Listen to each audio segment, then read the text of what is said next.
ଆସନ୍ତୁ ଜାଣିବା by chance life ବା ବାଇଚାନ୍ସ ଜୀବନ କହିଲେ କ'ଣ ବୁଝାଯାଏ।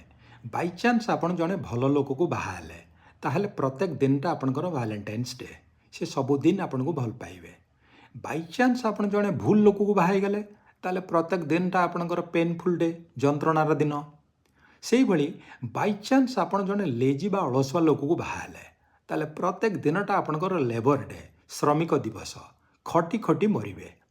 ବାଇଚାନ୍ସ ଯଦି ଆପଣ ଜଣେ ବଡ଼ ଧନୀ ଲୋକକୁ ବାହା ହେଇଗଲେ ତାହେଲେ ପ୍ରତ୍ୟେକ ଦିନଟା ଆପଣଙ୍କର ନ୍ୟୁ ଇୟର୍ସ ଡେ, ସେ ଆପଣଙ୍କ ପାଇଁ ନୂଆ ନୂଆ ଗିଫ୍ଟ ନେଇକି ଆସିବେ। ଆଉ ଯଦି ବାଇଚାନ୍ସ ଆପଣ ଜଣେ ଧୂର୍ତ୍ତ ଠକକୁ ବାହା ହେଇଗଲେ ତାହେଲେ ମାନି ନିଅନ୍ତୁ ଯେ ସବୁ ଦିନଟା ଆପଣଙ୍କର ଏପ୍ରିଲ ଫୁଲ୍ ଡେ, ସବୁ କଥାରେ ଠକିବେ ସେ ଆପଣଙ୍କୁ। ଆଉ ଯଦି ବାଇଚାନ୍ସ ଆପଣ ବାହା ହେଇନାହାନ୍ତି ବା ବାହା ହେବେ ନାହିଁ ତାହେଲେ every day is an independence day for you, ସବୁ ଦିନଟା ଆପଣଙ୍କର ସ୍ୱାଧୀନତା ଦିବସ।